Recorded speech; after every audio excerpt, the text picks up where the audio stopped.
ఈ కాలంలో పాస్టర్ ఎవడన్నా అటు చెప్తున్నాడా? చెప్పరే. ఇప్పుడు పాత నిబంధనకే మీరు సమాధానం చెప్పలేక ఈ కాలానికి కాదు పాత నిబంధన వేరే కాలాన్ని అంటున్నారు.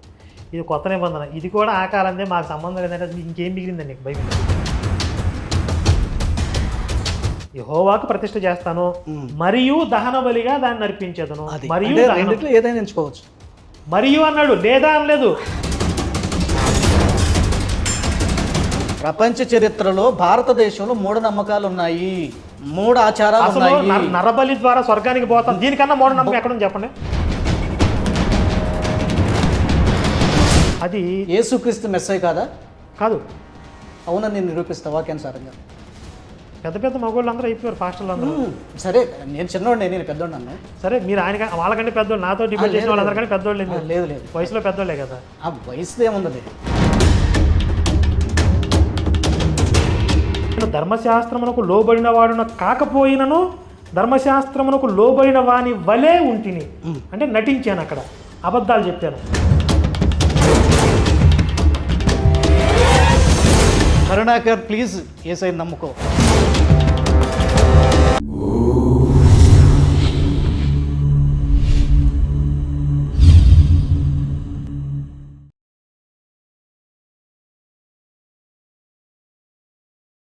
ఎవడైనను తన కుమార్తెకు పెండ్లి చేయని అవసరము లేకయుండి అతడు స్థిరచిత్తుడును తన ఇష్ట ప్రకారము జరుప శక్తి గలవాడునై ఆమెకు వివాహము లేకుండా ఉంచవలెనని తన మనస్సులో నిశ్చయించుకుని ఎడల బాగుగా ప్రవర్తించుచున్నాడు.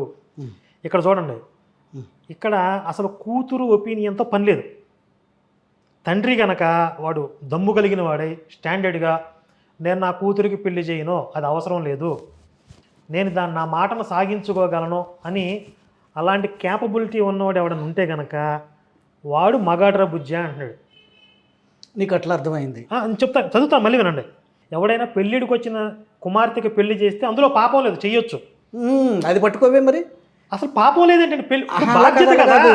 తను ఇష్టపడ్డా నువ్వు కిందకు వచ్చేటప్పటికి ఏం చెప్తున్నావు అంటే, అసలు పాపం ఏంటంటే పెళ్లి చేస్తే ఒక్క నిమిషం ఉండు. తండ్రికి సమర్థుడైతే వాడు కొట్టో తిట్టో ఉంచుకోగలిగే వాడైతే మీకు పెళ్లి అక్కర్లేదని ఉంచేసుకోమంటున్నాడు అన్న భావంతో నువ్వు మాట్లాడుతున్నావు. అవును అన్నాడు, అది దాని అర్థం. అన్నాడు ఆడు బాగుగా ప్రవర్తించాడు. అదే విను. అంటే ఈడు ఏమంటున్నాడు అక్కడ, దాన్ని ఎట్లా అర్థం చేసుకోవాలి అంటే, మనం అంటే తన కూతురుతో ఇక సంబంధం లేదు, ఆమె పెళ్లి కావాలో అంటున్నా, నువ్వు చేసుకోవడానికి లేదు అని చెప్పమని దాని అర్థం. అదే మీనింగ్ అది కాదు. మళ్ళీ చదువుతున్నాను. అర్రే కాదు, నేను ప్రేక్షకుల కోసం పై వచ్చిన వాళ్ళు ఖచ్చితంగా రాసి నేను మళ్ళీ చదువుతున్నాను. ఇద్దరు ఒపీనియన్స్ తీసుకోమని పైన వచ్చిన ఉందా?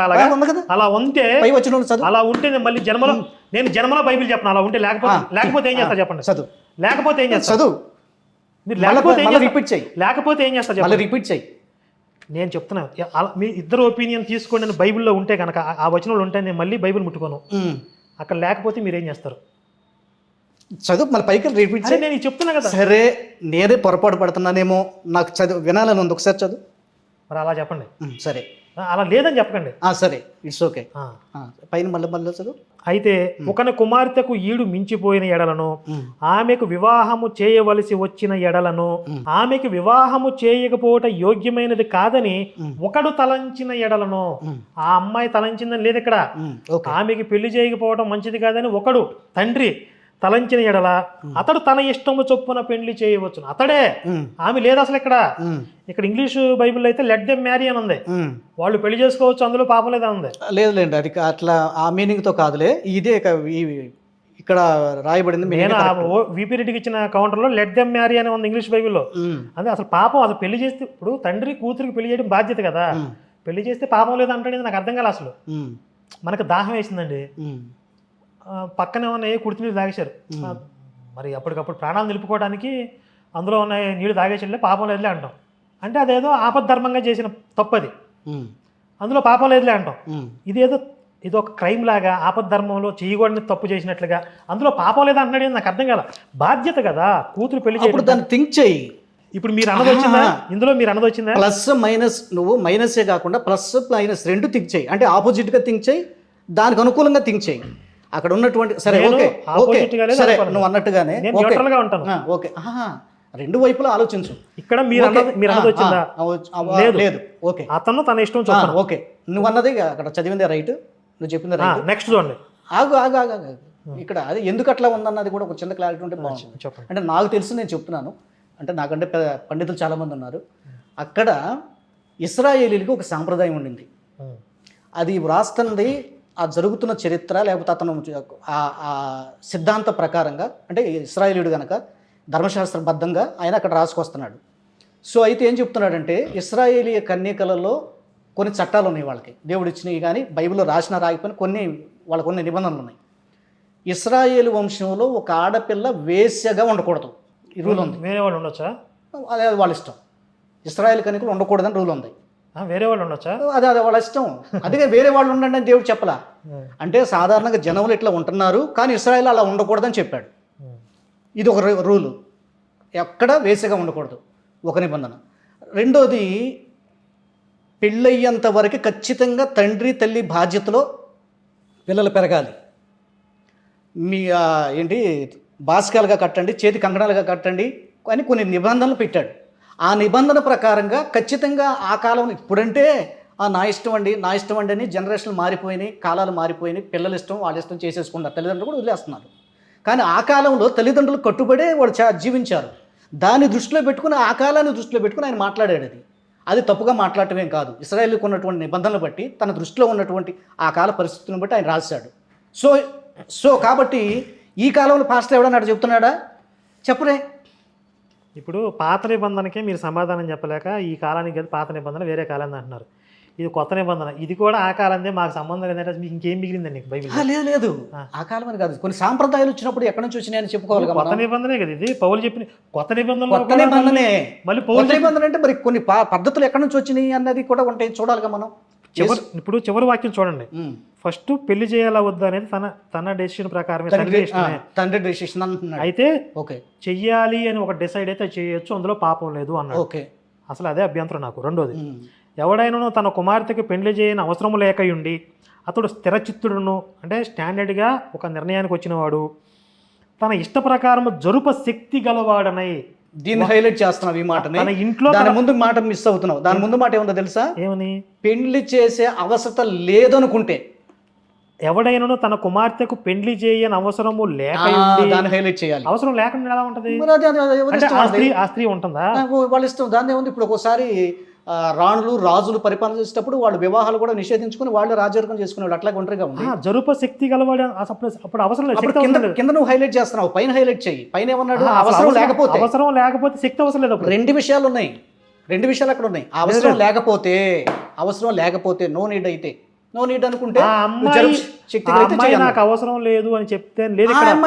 అమ్మాయితో కాదు, ఆ ఫ్యామిలీలో తన బిడ్డకి ఒక వివాహం చేయాలి అన్నటువంటి అవసరం లేదు అనుకుంటున్నారంటే దాని అర్థం ఏంటి? అమ్మాయి కూడా ఇష్టం లేదని అర్థం. అసలు ఏ కుటుంబంలో అయినా స్త్రీకి పెళ్లి అవసరం లేకుండా ఉందని ఇంతవరకు ఎక్కడ ఉందా?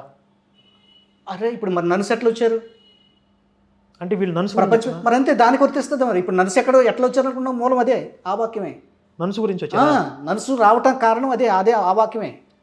అదే నేను చెప్పేది ఏంటంటే, ఇప్పుడు నర్సు సన్యాసం అనేది కొన్ని నియమాలు, కొంత సాధన, ఇదంతా ప్రాక్టీస్ చేసి ఇప్పుడు ఈ కాలంలో చేస్తున్నారు.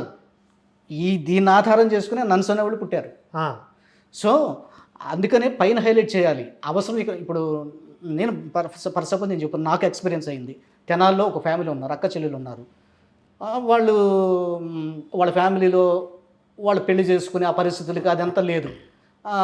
పాస్టర్ గారు మేము నన్స్గా వెళ్ళిపోతామండి, మాకు ఇట్లా మాకు పెద్దగా ఇంట్రెస్ట్ లేదు మ్యారేజ్లో అని చెప్పి ఆ తల్లిదండ్రులు నన్స్ కింద పంపించేశారు. అంటే వాళ్ళకి ఆ అవసరం కనిపించలేదు. ఇక్కడ ఆ అమ్మాయి ఒపీనియన్ లేదు ఇక్కడ అని నువ్వు ఎందుకు అనుకుంటావు? అంటే అక్కడ రాయలేదే కానీ ఆ అవసరం లేదంటే అర్థం ఏంటి? అంటే ఆ అమ్మాయి కూడా నేను దేవుని కోసం, వాళ్ళకు ఒక ఆచారం ఉండేది, వ్రతం అనేది ఉండేది. వ్రతం అంటే దాని బైబిల్ ఏమని చెప్పాడు? ఇప్పుడు సంసోను నాజీర్ అంటారు. నాజీర్ చేస్తే ఆడు మామూలుగా అతను వెంట్రుకలు పెంచుకొని మద్యం పుచ్చుకోకూడదని ఒక రూల్ ఉంటుంది. అట్లాగే యొఫ్తా కుమార్తె ఉందా? యొఫ్తా కుమార్తె విషయంలో కూడా నేను కొండ మీదకి వెళ్ళి నేను కొన్ని దినాలు సపరేట్గా ఉండి వస్తాను, ఆ తర్వాత నా బలివ్వండి అనేది ఏదో సంథింగ్ మాట్లాడుతుంది. ఇశ్రాయేలులో ఒక సాంప్రదాయం ఉంది. సో ఆ సాంప్రదాయబద్ధం ప్రకారంగా దేవుని కొరకు కల్పించబడ్డ వాళ్ళు కొంతమంది అట్లా ఉండిపోయేవాళ్ళు. సో అదే నన్స్గా ఈనాటికి అది కంటిన్యూ అవుతుంది. యెఫ్తా కూతురు దహన బలి ఇచ్చారు కదా, యెఫ్తా కూతురు దహన బలి ఇచ్చాడు కదా, బైబిల్ ఎక్కడుంది? చూపించమంటారా? న్యాయాధిపతులు న్యాయాధిపతుల్లో 11వ అధ్యాయం 30వ వచనం.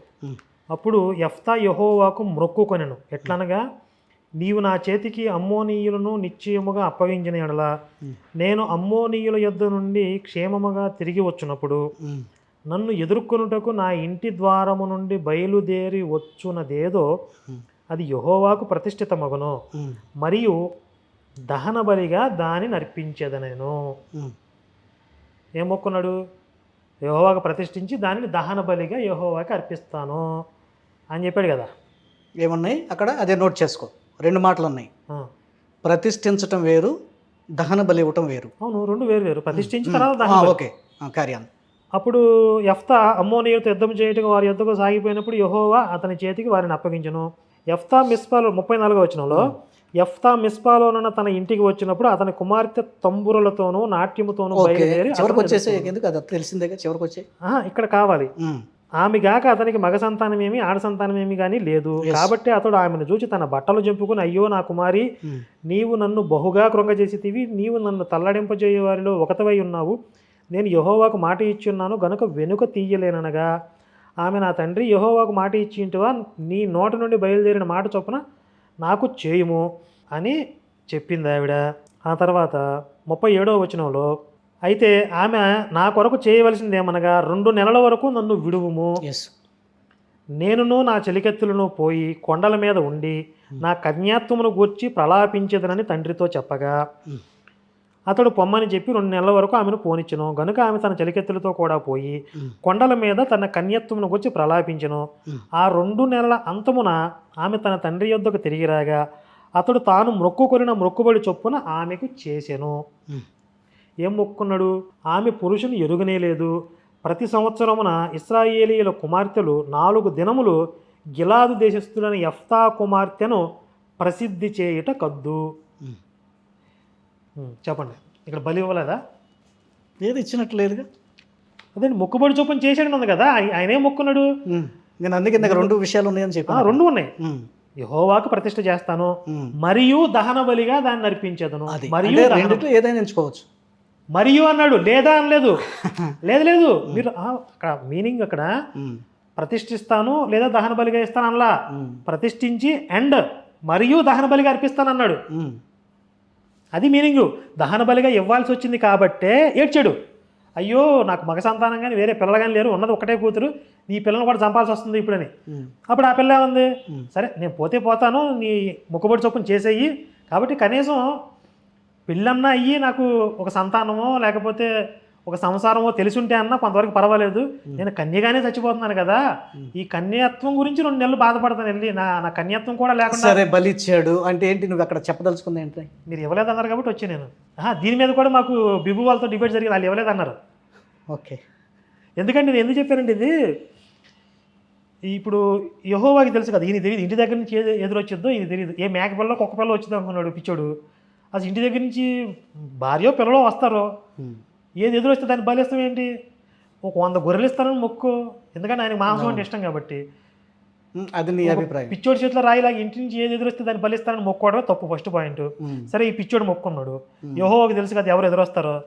ఆ కూతురు ఇంటి దగ్గర నుంచి వస్తుంది, ఈ పిచ్చోడు అనంత పని చేస్తాడు, ఈ కూతుర్ని పంపిస్తే ఇప్పుడు దీన్ని వేసేస్తాడని చెప్పి కనీసం ఆ కూతురు నాపాలి కదా. ఈయన పైనుండి టీవీ చూస్తున్నాడు, ఆమె ఎదురొచ్చింది, వీళ్ళిద్దరు ఏడ్చారు. సరే, ఆ 2 నెలలు ఆమె ఏడిసింది, వచ్చిన తర్వాత వేసేసాడు. ఇప్పుడు అబ్రహాంని టెస్ట్ పెట్టాడు, అబ్రహాం కొడుక్కి బలి ఇవ్వబోతుంటే ఆగానే వచ్చాడని చెప్పారు కదా. మరి ఇక్కడ ఎందుకు రాలేదు? పాప చిన్నపిల్ల కదా. ఇప్పుడు ఆమెను చంపేసి దహన బలి అంటే ఏంటి? చంపి కట్టెల మీద వేసి తగలబెడతారు. తగలబెట్టడమే దహన బలి. ఒక చిన్నపిల్లని చంపి కట్టెల మీద తగలబెడతంటే యెహోవా ఎందుకు రాలేదు? ఎందుకంటే అబ్రహాం క్యారెక్టర్లో అబ్రహాం కథలో వస్తాడు, అది కల్పితం కాబట్టి. మోషే చెప్పిన కథలో వస్తాడు, ఇది రియల్ చరిత్ర. అందుకే ఇశ్రాయేలీయులు అంటే ఇక్కడేమన్నా నిజంగానే ఉన్నాడు, ఇది చరిత్ర, నిజంగానే ఉన్నాడు, చంపించాడు. అక్కడేమన్నా నిజంగా లేడు, అసలు యెహోవా లేడా? యెహోవా అని ఒక క్యారెక్టర్ని పెట్టుకుని వీళ్ళు మొక్కున్నారు. ఇప్పుడు ఇశ్రాయేలీయులు ప్రతి సంవత్సరం ఆయన చూస్తున్నాడు, టీవీ చూస్తున్నాడు అనే ప్రశ్న లేదు. ఒకవేళ ఉంటే కనుక ఈ ప్రశ్న వచ్చింది. లేడు కాబట్టి కల్పిత కథలో వస్తాడు, అబ్రహాం దగ్గర వస్తాడు, నిజంగా చరిత్రలో రాదు. ఆన్సర్ కాదు. సరే, ఈ యెఫ్తా కుమార్తె దహన బలి అయ్యిందా లేదంటే సరే అన్కంప్లీట్గా లాస్ట్లో వదిలేశాడు. సరే కొంతమంది ఏమో ఇటు అనుకుంటారు, కొంతమంది అటు అనుకుంటారు. అట్లా అటు ఇటు లేదు అసలు, సరే. అయిపోయింది. సరే, వాస్తవం చెప్పాలంటే నేను కూడా దహన బలి ఇచ్చాడు అనేది ఎక్స్ప్లెయిన్ చేస్తాను, చేశాను కూడాను. సరే, నేను ఇక్కడ చెప్పదలుచుకుంది ఏంటంటే, దేవుడు ఈ మాట మీద మనిషి దేవునికి మాట ఇచ్చినప్పుడు మనిషిని నెరవేరుస్తాడా లేదా అన్నటువంటిది ఒక ఎగ్జామ్ ఇక్కడ. అంటే అబ్రహాం దగ్గర కూడా అదే జరిగింది కదండి అనేది నీ ప్రశ్న. మరి అబ్రహాం దగ్గర వచ్చి ఇక్కడ రావాలి కదా. అవును. సో అయితే ఏంటంటే, ఇంకొకటి అబ్రహాం స్టార్టింగ్ పీరియడ్ అది. దేవుడు తను ప్రత్యక్షపరుచుకొని అసలు దేవుడిని నేనే అని చెప్పుకుని పరిచయం చేసుకున్నాడు అక్కడ. ఈ కాలానికి వచ్చేటప్పటికి అసలు అంతా పూర్తిగా జ్ఞానంలోకి వచ్చేసారు. దేవుడు ఎవరంతా తెలుసు, ఏం చేయకూడదో తెలుసు. ఇందాక మనం కన్యత్వం గురించి మాట్లాడుకున్నప్పుడు కూడా ఇందాక చెప్పాను నేను, తల్లిదండ్రులకి కనెక్ట్ అయి ఉంటారు, వాళ్ళు చెప్పిన మాట వీళ్ళు వినాలి ఆ నిబంధన ఉందని. ఇప్పుడు ఇక్కడ కూడా మనకు కొంచెం ఆన్సర్ అయింది, చూసావా? అంటే వాళ్ళ డాడీ నువ్వు చెప్పావా దేవునితో, అయితే నువ్వు ఎట్లా చెప్తే అట్లాగే అంద కదా ఇక్కడ అమ్మాయి యోప్త కుమార్తె. అదే ఇశ్రాయేల్ సాంప్రదాయంలో ఒక భాగం. ఇందాక నీకు ఏదో గుర్తు చేశాను కదా, అట్లా పిల్లలు వాళ్ళ నాన్న చెప్పిన మాట వినాలి అని అట్లా వచ్చేదని. జస్ట్ దానికి రిలేటెడ్గా ఉంది. సరే, అట్లా పక్కన పెట్టేసి నేను అనేది ఏంటంటే, ఈ సందర్భంలో ఇలాగున షడ్రకు మేషక అబేద్నెగోలు దేవుడి కోసం నిలబడ్డారు. బైబిల్ ఇంకొక ఉదాహరణ ఉంటుంది. నువ్వు చేసిన బొమ్మకు మీ చేతులు అయితే మొక్కమన్నారు, అయితే తీసుకెళ్ళి అగ్గిలో పడేయండిరా అన్నారు. వాళ్ళు అసలు ఎంత గడగడ వణికిపోయి ఉంటారు. అసలు మా దేవుడు రక్షిస్తాడు మమ్మల్ని అన్నారు, కానీ నిజంగానే రక్షిస్తారో లేదో తెలియదుగా. అంటే వాళ్ళు ఆ పరీక్షలో గెలిచారు. సరే, దేవుడు వెనక్కి తీసుకొచ్చాడు అన్నది అది వేరే విషయం. మళ్ళీ అదేంటి, ఇప్పుడు దానియేలు దగ్గరికి వెళ్తే దానియేలుని సింహాల బోన్లో వేస్తే నోళ్ళు మూసేశాడు. ఇప్పుడు దీని తర్వాతే కదా, తర్వాత విషయమే. ఇప్పుడు ఇవన్నీ తర్వాత కూడా కాలం మారుతున్న కొద్దీ ప్రజలు ఇప్పుడు మన దృష్టిలో ఏంటంటే, అయ్యో పాపం బిడ్డ చనిపోయిందా అని అనుకుంటున్నాం. కానీ భగవంతు దృష్టిలో కొన్ని సందర్భాలు చిన్నపిల్లలే చచ్చిపోతున్నారు. సరే, ఏ దేవుడు అన్న కానీ మరి ఎందుకు చచ్చిపోతున్నారు? ఇప్పుడు ఆయన పేరు మీద సావట్లేదు, ఆయనకి బలివ్వట్లేదు. అది ఆయన చేసుకున్న తప్పు. దేవుడు ఏమనలేదే. దేవుడు చేశాడు. అక్కడ అబ్రహాం దగ్గర దేవుడు ఏమన్నాడు? దేవుడే చేశాడు. లేదు చెప్తాను, అబ్రహాం దగ్గర దేవుడు ఏమన్నాడు పరీక్షించడానికి. ఇక్కడ దేవుడు అడగలేదు, చేశాడు. దేవుడు అడగలేదు. అరే నేను చెప్తాను, అక్కడ ఆ యెఫ్తా ఏమని మొక్కున్నాడు? అమ్మోనీయుల్ని గనక నువ్వు నాకు అప్పగిస్తే నా ఇంటి నుంచి ఏది ఎదురొస్తే బలిస్తా అన్నాడు. ఆయన మొక్కుకున్న తర్వాత మీ బైబిల్ దేవుడు అమ్మోనీయుల్ని ఈయనకు అప్పగించాడు అయితే ఉన్నాడు అని రాశారు, అని ఒప్పుకున్నావు అని రాశారు.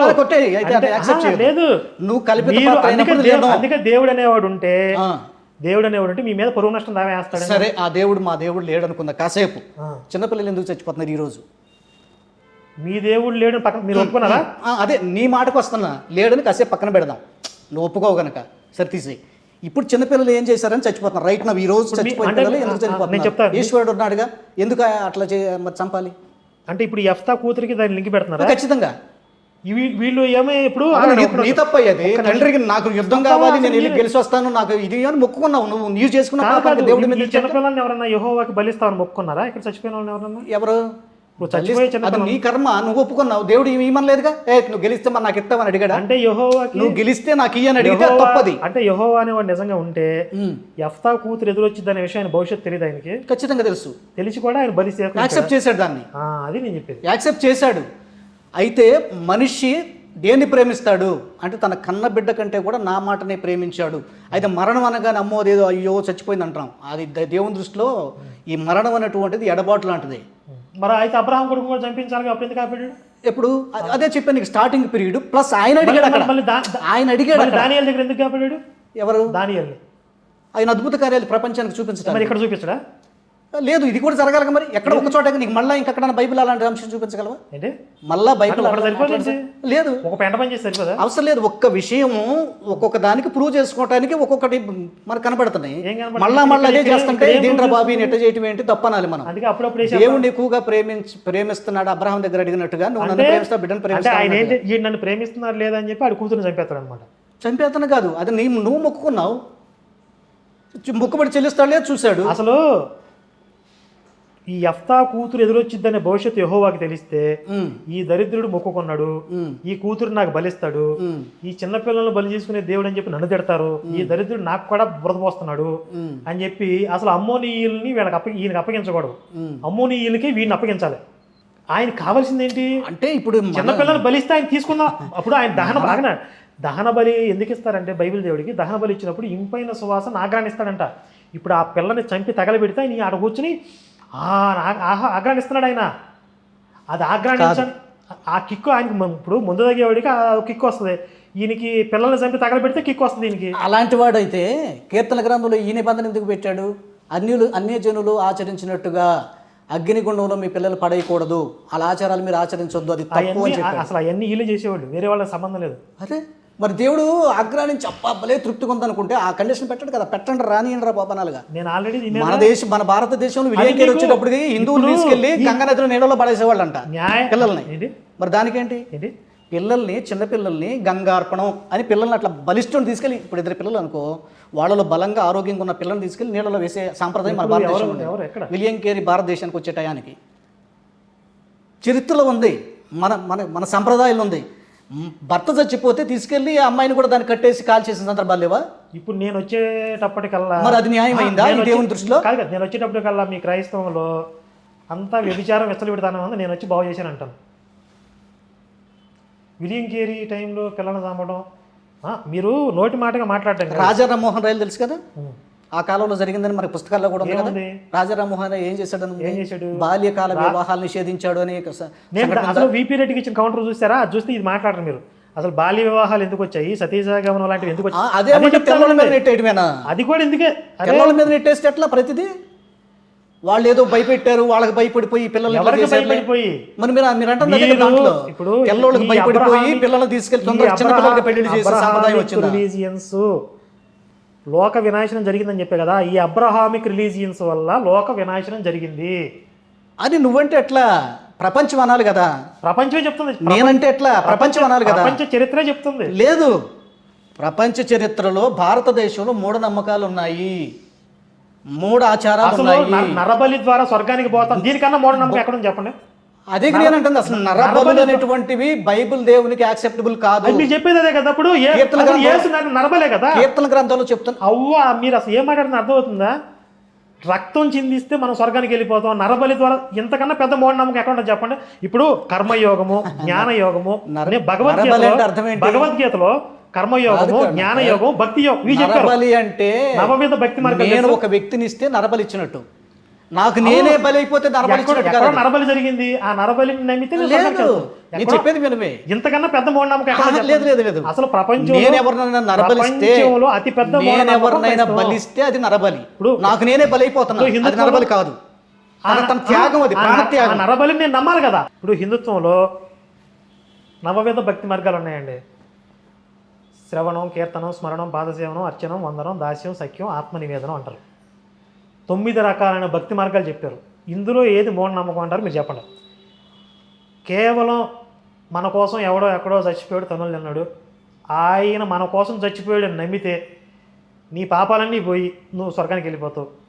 ఆయన నీ కోసం తన్నులు తిన్నాడు, ఆయన నీ కోసం చచ్చిపోయాడు నువ్వు నమ్మకపోతే నువ్వు ఎంతో మంచోడని నిన్ను నరకంలో వేసేస్తారు. ఇంతకు మించిన మూఢనమ్మకం ప్రపంచంలో అసలు దీన్ని బీట్ చేసింది లేదు ఇంతవరకు. అంటే మూఢనమ్మకాల్లో ఒక రేంజ్ అనమాట ఇది. ఈ మూఢనమ్మకాన్ని బీట్ చేసింది ప్రపంచంలో ఇంతవరకు పుట్టలేదు, ఇక తర్వాత కూడా పుట్టదు. అసలు అంత పెద్ద ఆశ్చర్యం ఏంటంటే ఇంత పెద్ద మూఢనమ్మకాన్ని పెట్టుకుని మీరు ఇంతకాలం ఎలా సర్వైవల్ అవ్వగలిగారు అనేది. ఇది ఒక పెద్ద వింత తెలుసా నాకు. మూఢనమ్మకాలు అంటే ఏంటి అసలు? మూఢనమ్మకాలు అంటే ఏంటి? ఏం చెప్పండి. యేసుక్రీస్తు ఒక ఆయన భూమి మీద జన్మించాడు, చచ్చిపోయాడు, ప్రాణం పెట్టాడు, చరిత్ర ఆధారం ఉంది, అది మూఢనమ్మకం అనరే. భగత్ సింగ్, అల్లూరి సీతారామరాజు, సుభాష్ చంద్రబోసు మన కోసం, మన స్వతంత్రం కోసం పోరాడారు, చనిపోయారు, ఇది చరిత్ర. కానీ సుభాష్ చంద్రబోసు, అల్లూరి దేవుళ్ళు, వాళ్ళు మన కోసం చచ్చిపోయారనే విషయం నువ్వు నమ్మితూ స్వర్గానికి వెళ్తావు, నమ్మకపోతే నరకానికి వెళ్తావు, ఇది మూఢనమ్మకం. అలాగే యేసు ఇశ్రాయేలులో ఉన్న మూఢనమ్మకాలని, దురాచారాలని, వాళ్ళ ధర్మశాస్త్రాన్ని సంస్కరిస్తూ వాళ్ళ మతానికి విరుద్ధంగా చెప్తున్నాడు. కాబట్టి ఆయన వల్ల రోమా ప్రభుత్వం ఇశ్రాయేలీని చంపేసి థ్రెట్ ఉంది కాబట్టి పొలిటికల్ రీజన్ కూడా ఉంది. ఈయన మెస్సీని చెప్పుకుంటున్నాడు కాబట్టి మెస్సీయ వస్తే ఇశ్రాయేలీలు స్వతంత్రం కోసం తిరుగుబాటు చేస్తారు కాబట్టి రోమా ప్రభుత్వం వీళ్ళని కర్కశత్వంగా అణిచివేస్తుంది. కాబట్టి సైనికులు పంపించి ఇశ్రాయేల్ పెద్దలందరూ కలిసి ఏం చేశారు, వీడి మెస్సీని చెప్పుకుంటున్నాడు, కుర్రోళ్ళందరూ వీడి వెనకాల చేరి తిరుగుబాటు చేస్తారు, వాళ్ళందరూ వచ్చి మనల్ని అందరినీ చంపేస్తారు, కాబట్టి వీడిని చంపేద్దాము అని వీళ్ళు ప్లాన్ చేసి రోమా ప్రభుత్వానికి కంప్లైంట్ చేసి యేసుని చంపించారు. ఇది చరిత్ర. దీనిని యేసుని దేవుని చేసి ప్రపంచం అందరికీ రక్షకుడు అందరికీ రుద్దేసి ఆయన నమ్మకపోతే మీరు చస్తారు, నమ్మితే మీకు ఫ్రీగా స్వర్గం వచ్చేస్తుంది. ఇది మూఢనమ్మకం. నేను అనేది ఏంటంటే నువ్వు చెప్పినట్లుగానే చరిత్రలో ఇలాగే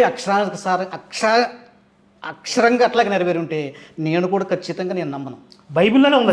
విను బైబిల్లోనే కంప్లీట్ ప్లీజ్. ప్రవక్తలు ప్రవచించారు పలానాయన పుడతాడు, ప్రవక్తలు ప్రవచించారు సిలువ వేయబడతాడు, ప్రవక్తలు ప్రవచించారు సమాధిలోంచి లేస్తాడు. అంతా అబద్ధం. అయ్యో నువ్వు చెప్తే ఎట్లా? నేను అది గనక లేకపోతే నేను నమ్మను. నేను లేకపోతే క్రిస్తుని నమ్మను. మీకు ప్రవచనాలు అయితే ఏవైతే ఉన్నాయో అది మూఢనమ్మకం కాదు. అవన్నీ కొట్టిపడేసి అసలు మూఢనమ్మకం కిందకి రాదు. మీకు పాత నిబంధనలో ప్రవచనాలు లేదు.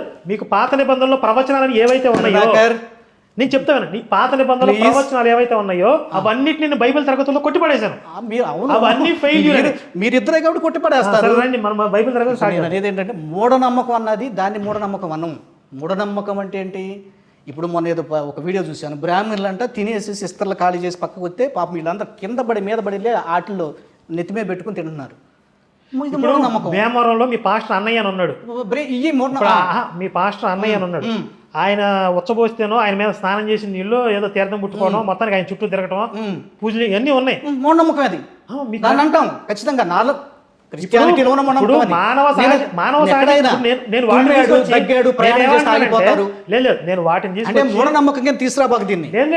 నేను వాటిని తీసుకొచ్చి బైబిల్ కంటకట్టట్లా. మానవ సహజంగా ఏర్పడినవి. అలాగే హిందుత్వంలో కూడా మానవ సహజంగా కొన్ని ఉండొచ్చు. మీరు దాన్ని హిందుత్వానికి అంటకట్టకూడదు. కరెక్టే. నేను అంటకట్లా. నేను బైబిల్ బేస్ మీద ఏమొచ్చినా ఏం చెప్తా. బైబిల్ బేస్ మీద నూనెలు ప్రార్థన చేయటం, అద్భుత వరాలు, స్వస్థతలు, ఇవన్నీ బైబిల్ బేస్ కదా. బైబిల్ బేస్డే. అది మూఢనమ్మకాలు. మూఢనమ్మకం కాదు. ఎందుకు కాదు? మూఢనమ్మకం వేరు. మీరు ఏదైతే ప్రవచనాలు ఉన్నాయని చెప్తున్నారో ఆ ప్రవచనాలన్నీ కూడా పేతురు, పౌలు ఇవన్నీ యేసు గురించి చెప్పిన ప్రవచనాలని చెప్పి ఆయన మీదకి ఆపాదించినవి తప్ప నిజంగా యేసుకి ఒక్కటి కూడా సంబంధం లేదు పాత నిబంధనలో. అసలు పాత నిబంధనలో ఉన్న ప్రవచనాల ప్రకారం ఇశ్రాయేల్ రక్షకుడు అనేవాడు వచ్చి ఇశ్రాయేల్ జాతి అంతటినీ కూడా ఏకం చేయాలి, వాళ్ళని బానిసత్వం నుంచి విడిపించాలి, వాళ్ళకి రాజు అవ్వాలి, అక్కడ ఆ సింహాసనం మీద కూర్చుని ప్రపంచం మొత్తాన్ని ఇన్ఫ్లుయెన్స్ చేస్తాడు, ప్రపంచంలో ఉన్న యూదులందరినీ కూడా ఏకం చేస్తాడు. అది మెస్సీ గురించి ఉన్న ప్రవచనాలు. వచ్చి ఇశ్రాయేల్ చేతిలో తన్నులు. అంటే అది నువ్వు నమ్ముతున్నావా? వాళ్ళకున్న నమ్మకం అది. ఓకే. మీకు కావాల్సింది ఏంటంటే పాత నిబంధనలో సిలువ వేయబడతాడన్న ప్రవచనం లేదంటావా? మెస్సయ్య సమాధి చేయబడతాడని లేదంటావా? ఒక నిమిషం ఆగండి. ఒకే వ్యక్తి గురించి రెండు రకాలుగా ఉందనుకోండి, అది యేసుక్రీస్తు మెస్సయ్య కాదా? కాదు. అవునని నేను నిరూపిస్తా వాక్యానుసారంగా. పెద్ద పెద్ద మగవాళ్ళు అందరూ అయిపోయారు, పాస్టర్లు అందరూ. సరే నేను చిన్నోడిని, నేను పెద్దోడు అన్న. సరే మీరు ఆయన వాళ్ళకంటే పెద్దోళ్ళు, నాతో డిబేట్ చేసిన వాళ్ళందరికంటే పెద్దోళ్ళే. లేదు వయసులో పెద్దోళ్ళే కదా. ఆ వయసు ఏముంది. సరే ఈ పాయింట్ మాట్లాడదామా? యేసు మెస్సయ్య బైబిల్లో మాట్లాడదామా? యేసు ఎవరికి రక్షకుడు, యేసు మెస్సయ్య. సరే నేను ఇంటికాడ ఉన్నా, ఫోన్ లైన్లోకి వస్తాను, ఫోన్ లైన్ మాట్లాడదాం. ఫోన్లో ఆన్లైన్లో పెట్టుకుందాం డిబేట్లో. అంటే మనం బైబిల్ రెఫరెన్స్లు కూడా అవసరం కదా కొన్ని. సరే ఒకవేళ ఇక్కడికి రాలేకపోయినా అట్లయినా మాట్లాడచ్చు. బైబిల్లో యేసు గురించి పాత నిబంధనలో ఏదో ప్రవచనాలు ఉన్నాయని చెప్పారు. ప్రవచనంలో యెషయా కానీ ఇర్మియా కానీ ప్రవక్తల్లో చెప్పిన వాటిని ప్రవచనాలు అంటారు. కొన్ని వేల సంవత్సరాల క్రితం వాళ్ళు చెప్పినట్టుగానే యేసు ప్రభు జీవితంలో జరిగింది. ఇశ్రాయేలీలు నమ్మలేదు అనేది జరగలేదు. ఇశ్రాయేలీలు నమ్మలేదు. మెస్సయ్య గురించి ఇప్పటికీ ఇశ్రాయేలీల్లో ఉన్న నమ్మకం ఇప్పటికీ ఉంది, నేను కాదంటలేదు. బట్ కానీ అదే వాళ్ళ గుడితనం. మేము అదే చెప్పేది. క్రైస్తవులంతా అదే చెప్తారు. ఇప్పుడు ఒరిజినల్గా గుడితనం వస్తాను కూడా దేవుడు చెప్పాడు. ఒరిజినల్గా బైబిల్ రాసుకుని వాళ్ళకి తెలియదు కానీ మీరు వచ్చి వాళ్ళకి చెప్తారు ఖచ్చితంగా. అలాగే మీకు క్రైస్తవులకి మీ బైబిల్ తెలియదు, నేను చెప్తున్నా మీకు. సరే వింటాం. నువ్వు మంచి చెప్తే ఎందుకేనో మీరు ఏం చెప్పొచ్చు. ఇప్పుడు చాలా మంది క్రైస్తవులు మా బైబిల్ గురించి మీకు ఎందుకు అంటారు కదా. అసలు ఇశ్రాయేల్ బైబిల్ ఇది. మీరు వాళ్ళ బైబిల్ పెట్టుకుని అరే మీకు తెలియదురా మెస్సీ వచ్చేసాడు రా, ఏసే మెస్సీ రా అని చెప్పి మీరు వాళ్ళని గెలికారు వెళ్ళి. క్రైస్తవులు అనేవాళ్ళు వాళ్ళు యూదులు కూడా బైబిల్లో నిరాకరించారు కాబట్టి అన్ని దగ్గర బైబిల్ వచ్చిందని నన్ను అనే రైట్ వీళ్ళకి లేదండి. క్రైస్తవులు యూదులు బైబిల్ని హైజాక్ చేసి వాళ్ళ మతాన్ని హైజాక్ చేసి వాళ్ళ దేవుణ్ణి హైజాక్ చేసి మీకు తెలియదురా బైబిల్ అని చెప్పి వాళ్ళ ప్రవచనాలు మార్చేసి వీళ్ళు కొత్త నిబంధనని ఇంకో రాసి ఈ రెండింటిని కలిపేసి ఇంత పెంట చేసినప్పుడు నువ్వు ఇంతగా అట్లా చేసేస్తే బాగోలా. అరే అదే కదా చేసింది. లేదు ఇప్పుడు బైబిల్ ఏముందంటే బైబిల్లో ఏముందంటే బైబిల్ దేవుడు ప్రతి పేజీలో చెప్పుకుంటాడు, నేను ఇశ్రాయేలీయుల దేవుని, నేను ఇశ్రాయేలీయుల దేవుని. మీరు వచ్చి ఆయన ఇశ్రాయేలీయుల దేవుని అన్నోడిని వదిలేసేసి ఆయన హైజాక్ చేసి ఆయనే స్వయంగా ఏం చెప్పాడంటే, ఎవరైతే తనను నిరాకరించారో, వాళ్ళ కోసం వచ్చాను, నేను ఇశ్రాయేల్ కోసం వచ్చాను, కానీ వాళ్ళు నన్ను నిరాకరించారు, కాబట్టి రక్షణ మీ యొద్దకు అసలు వచ్చింది. వాళ్ళు నిరాకరిస్తారు, మీరు ప్రవచనం అన్నారే ఇశ్రాయేలీని నిరాకరిస్తారని లేదు. ఇప్పుడు ఆయన వచ్చి ఇది చేస్తాడు అంటే ఏంటి, దాని మీనింగ్ ఏంటి?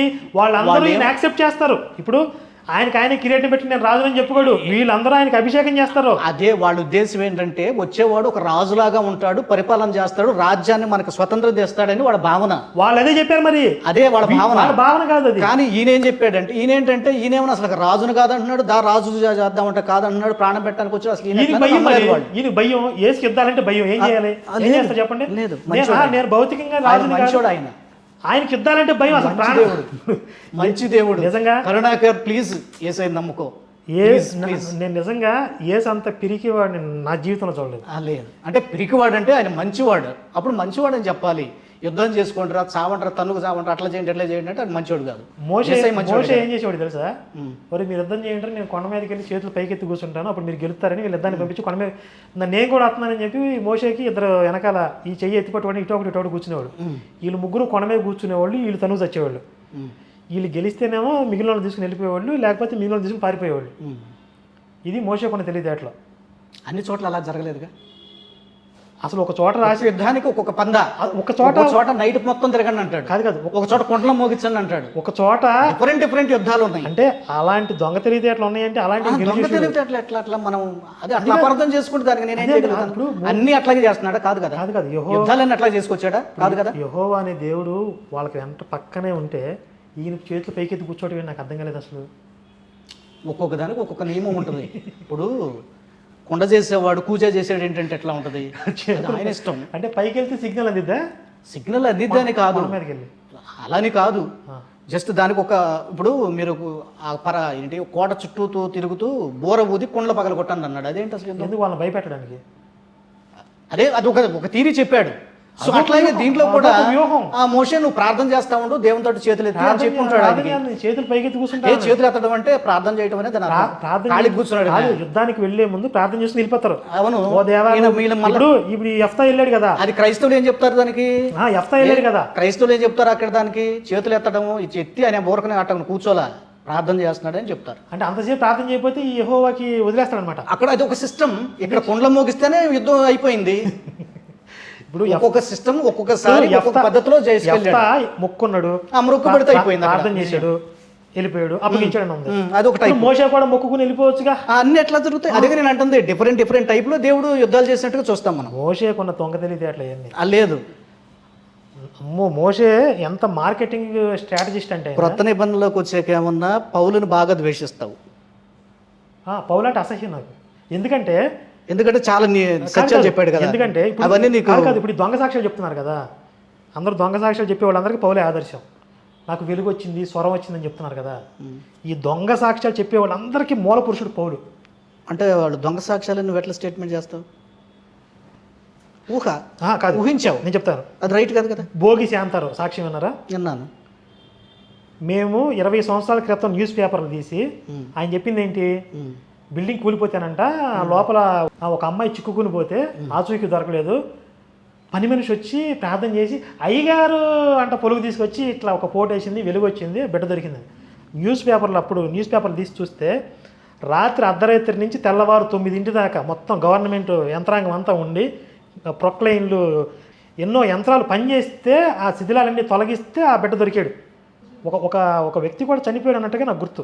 అంటే న్యూస్లో రాశారు ఆ ప్రమాదంలో ఉంది. అది ఇప్పుడు ఏదైనా నేను ట్రోల్స్లో చూపించాను, అది న్యూస్ క్లిప్ కూడా ప్లే చేశాను. 20 సంవత్సరాల క్రితం జరిగిపోయింది, ఇది ఎవరికి తెలియదు కదా అని చెప్పి భోగి శాంతరావు ఏం చేశాడు, ఇప్పుడు నేను పొలిగేసాను, స్వరం వచ్చింది, వెలుగు వచ్చింది. ఇప్పుడు మేము ఆ న్యూస్ క్లిప్లన్నీ తీయకపోతే దాన్ని ప్రచారం చేస్తున్నారు కదా. ఇప్పుడు సో అందరికి అలాగే రీసెంట్గా ఇప్పుడు తెనాలి పక్కన వలిగారు, వీడు దొంగ మాంత్రికుడు. వీడేమన్నాడు, 2009లో అన్న చచ్చిపోయాడు అన్నాడు. తర్వాత 4 సంవత్సరాలు మాంత్రికుడిగా నేర్చుకున్నాను అన్నాడు. తర్వాత 7 ఏళ్ళు అన్నాడు. 4 ఏళ్ళు మళ్ళీ 7 ఏళ్ళు చేశాడు. మళ్ళీ 3 ఏళ్ళు కరాటే అన్నాడు. 7 + 3 ఎంత? 10 ఏళ్ళు. ఆ తర్వాత వీళ్ళని చంపడానికి వచ్చాను అన్నాడు. వచ్చినోడిని యేసు మార్చేసి నన్ను బాప్తిసం ఇప్పించాడు అన్నాడు. బాప్తిసం ఎప్పుడు తీసుకున్నాడంట? 2013లో తీసుకున్నాడంట. 2013 డిసెంబర్ 29వ తారీఖు డేట్ చెప్పాడు. ఇప్పుడు 2009లో మీ అన్న చచ్చిపోతే 2013లో బాప్తిజం మధ్యలో ఎన్ని సంవత్సరాలు గ్యాప్ ఉందండి? 4 ఏళ్ళు. కానీ మరి 4 ఏళ్ళు మంత్ర సాధన చేశానన్నాడు, 3 ఏళ్ళు కరాటే సాధన చేశానన్నాడు, ఇది కాకుండా మళ్ళీ ఇంకొక 3 ఏళ్ళు ఎక్స్ట్రా చెప్పాడు, మొత్తం 10 ఏళ్ళు చెప్పాడు. కొంతమంది చెప్పడం రాదు కదా, చెప్పడం రాకపోవడం కాదు, వాళ్ళకి సరిగా విద్య లేక చదువు లేక అదంతా అబద్ధం కదా, ఎక్స్ప్లెయిన్ చేయటం రాదు కదా. ఇప్పుడు ఆ లుచ్చగాడు నేను చెప్తానండి, శివుణ్ణి కాళికాదేవిని ఇష్టం వచ్చినట్టుగా మాట్లాడి శివుణ్ణి అన్నాడంట, ఒరే అన్నాడంట. నరాలు తెగిపోయేంత కోపం వస్తుంది. ఎందుకు రాదు? నేను ఏసుని ఎలా పిలవాలి? ఇప్పుడు నేను ఇంతకుముందు ఏసుని గౌరవంగా మాట్లాడేవాడిని, ఈ మధ్య కొంచెం వెళ్తుంది.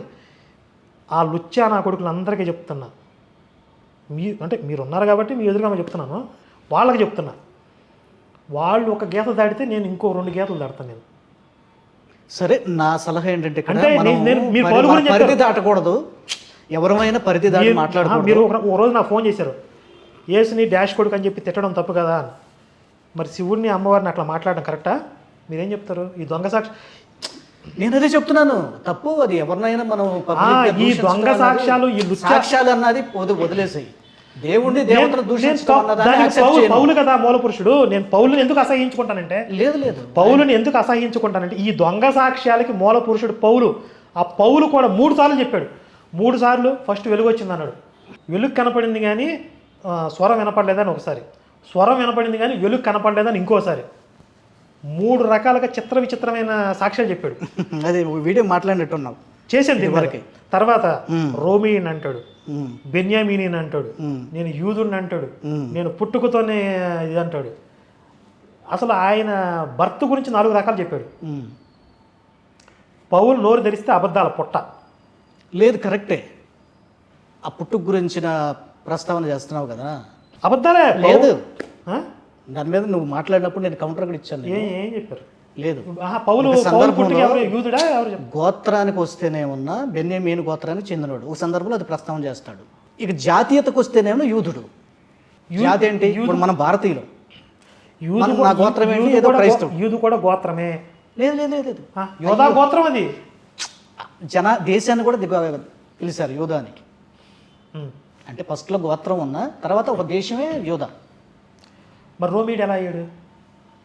రోమ పౌరసత్వం వాళ్ళ పేరెంట్స్ ద్వారా రోమ పౌరసత్వం కొనుక్కున్నాడు, సంథింగ్ వచ్చింది, అప్లై అయింది. లేదు ఉంది, నేను చూపిన రోమా పౌరసత్వం అతనికి ఉంది. అందుకనే ఆ రోమా వాళ్ళు శిక్షించడానికి భయపడ్డారని ఉండదు బైబిల్లో. చెప్తాను, అతను శిక్షించడానికి. ఒక్క నిమిషం ఇప్పుడే చూపిస్తాను మీకు. అపోస్తుల కార్యాలు 22వ అధ్యాయం 25వ వచనం. వారు పౌలును వారులతో కట్టుచున్నప్పుడు అతడు తన దగ్గర నిలిచి ఉన్న శతాధిపతిని చూచి, శిక్ష విధింపకయే రోమీయుడైన మనుషుని కొరడాలతో కొట్టుటకు మీకు అధికారం ఉన్నదా అని అడిగాను. అంటే ఈయన్ని లోపల జైల్లో వేసి కట్టేసి కొట్టడానికి ప్రిపేర్ చేస్తున్నారు. నాకు ఇంకా జడ్జిమెంట్ రాలేదు, శిక్ష విధించలేదు, అయినా కూడా రోమీయుడైన వాడిని మీరు కొట్టడానికి మీకు రైట్స్ ఉన్నాయా అని అడిగాడు. శతాధిపతి ఆ మాట విని సహస్రాధిపతి యొద్దకు పోయి, నీవేమి చేయబోచున్నావు, ఈ మనుష్యుడు రోమీయుడు సుమి అని. అప్పుడు సహస్రాధిపతి అంటే ఈయనకంటే పెద్ద ఆఫీసర్ పరిగెత్తుకుంటూ వచ్చి అతన్ని చూసి, నీవు రోమీయుడువా, అది నాతో చెప్పుమనగా అతడు అవునని చెప్పాను. ఎవరు? పౌలు. సహస్రాధిపతి, నేను బహుద్రవ్యమిచ్చి ఈ పౌరసత్వం సంపాదించుకుంటున్న నేను. ఇక్కడ డబ్బుతో కొనుక్కుంది ఎవరు? పౌలు కాదు, సహస్రాధిపతి మాటలే. అందుకు పౌలు, నేనైతే పుట్టుకతోనే రోమీయుడు నేను, ఇక్కడ డబ్బులు ఇచ్చి కొన్నానని చెప్పాలా? పౌలు ఇచ్చుకుంటాం కాదండి. కరెక్ట్ మీరు రివర్స్ లో చెప్పారు. డబ్బులు ఇచ్చి కాదు, డబ్బులు ఇచ్చి కాదు. వీళ్ళ తాత అంటే పౌలు గారి తాత అనుకుంటాను.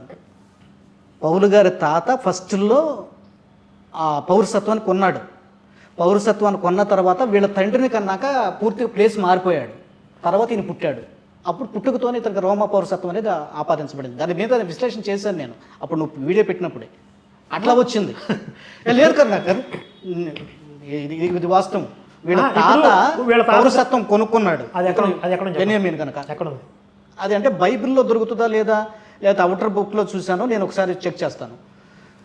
నేను కౌంటర్ వీడియో పెట్టాను. ఇక్కడ క్లియర్గా వాళ్ళు కొట్టబోతున్నారు. అదే ఈయన పుట్టింది రోమా పౌరసత్వంలో పుట్టాడు. బెన్యామీను గోత్రికుడే, యూదుడు. అందుకని యూదులకు యూదుడు అవుతాడు. రోమాలో పుట్టాడు కనుక రోమా పౌరసత్వం ఉందని చెప్పుకొచ్చాడు.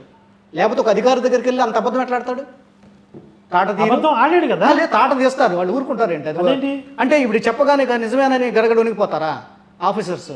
వదిలి వాళ్ళు భయపడ్డారు. వాళ్ళకి నేను అంటుంది అబద్ధం కాదు. వాళ్ళకి దానికి reason ఉంది. రోమా పౌరసత్వం అంటే భయం ఉంది వాళ్ళకి. అదే భయం ఉండ ఆఫీసర్స్ వాళ్ళు ఆఫ్టర్ ఈయనంత ఇప్పుడు సాధారణ వాళ్ళు మనుషులు ఏమన్నా ఉందా లేదా చెక్ చేయడానికి ఎట్లా ఇస్తాడు? పౌలు చెప్పాడని ఉందా తప్ప వాళ్ళు ఆధారాలు అడిగారు ఈయన చూపించాడని ఉందా? ఆధారాలు అడిగి చూపించారని లేదు, ఇక్కడ బైబిల్లో లేదు, అంత వివరంగా రాయలేదు కదా. ఉన్నవరికి మనం మాట్లాడదాం. లేదు కదా.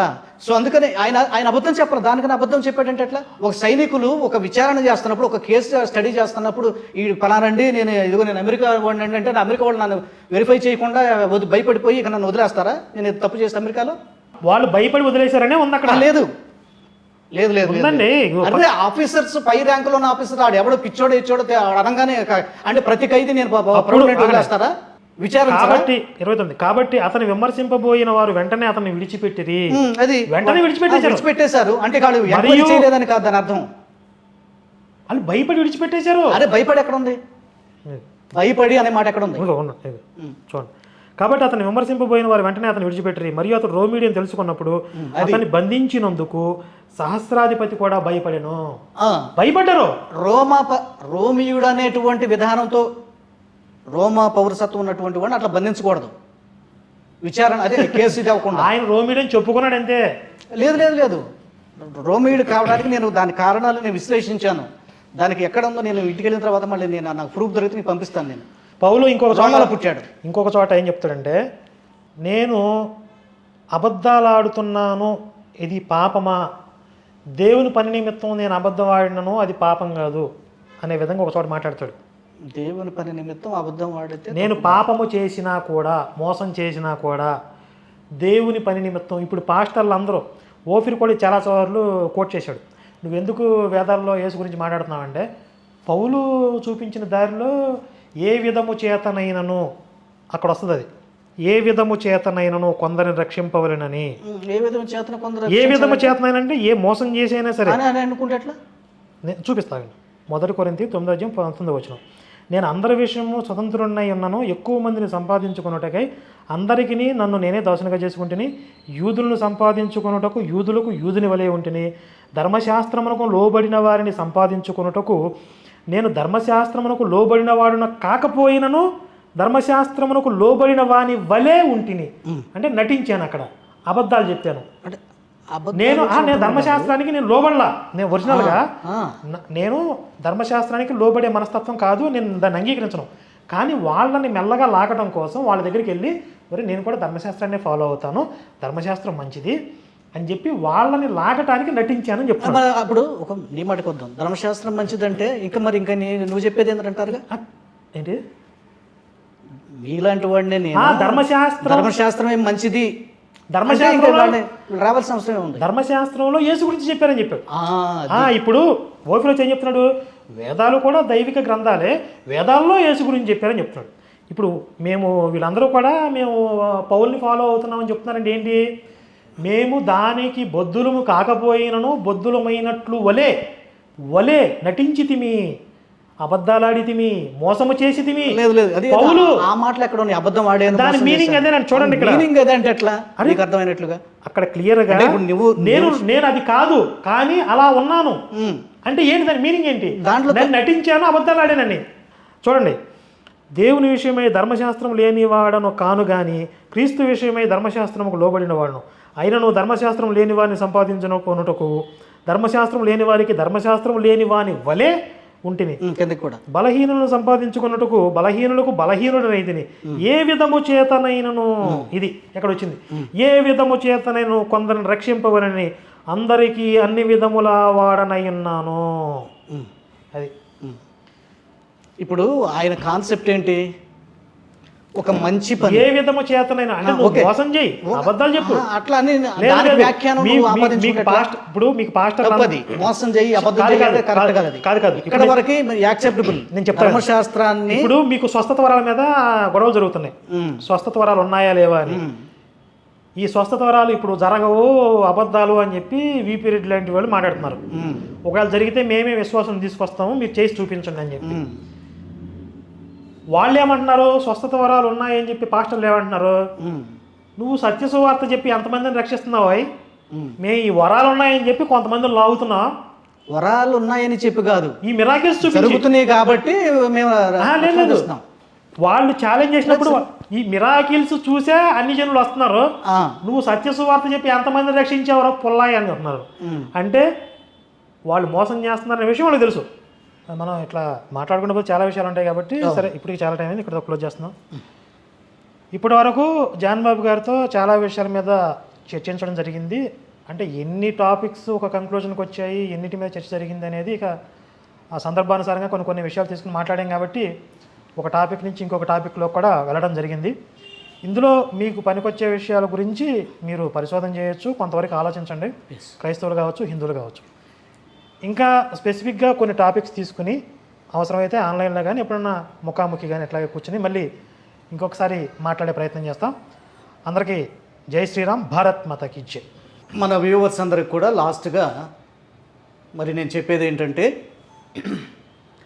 ఇది వాద ప్రతివాదనలుగా కూర్చోవాలన్నది మా ఉద్దేశం కాదండి. నేను ఇలాగా మాట్లాడటం ద్వారా కొన్ని విషయాలు, కొన్ని సత్యాలు మా ద్వారా ప్రజలకు చేరాలి అని మేము ఆశిస్తున్నాము. తర్వాత మరి ఒక ప్రేమపూర్వకమైన మంచి వాతావరణం మన మధ్య ఉండాలి, క్రైస్తవులకు హిందువుల మధ్య అని భావించే వారిలో నేను ప్రధానుణ్ణి అని నేను భావిస్తున్నాను. ఆ ఉద్దేశంతో లలిత్ గారితో మాట్లాడటం జరిగింది. అట్లాగే కరుణాకర్ని కూడా విజిట్ చేసి మరి వారితో కలిసి కొంత సమయం ఆ బైబిల్ మీద, అంటే వాదాలని కాదు కానీ కొన్ని విషయాలు నాకు తెలిసిన సత్యాలు నేను చెప్పే ప్రయత్నం చేశాను. ఆయనకున్న సందేహాలు ఆయన రేజ్ చేయడం జరిగింది. ఇదంతా కూడా మీరు చాలా ఓపికగా చూశారండి. మరి యేసుక్రీస్తు నామములో మీ అందరికి కూడా ప్రతి ఒక్కరికి వందనాలు తెలియజేసుకుంటున్నాను. Thank you to all.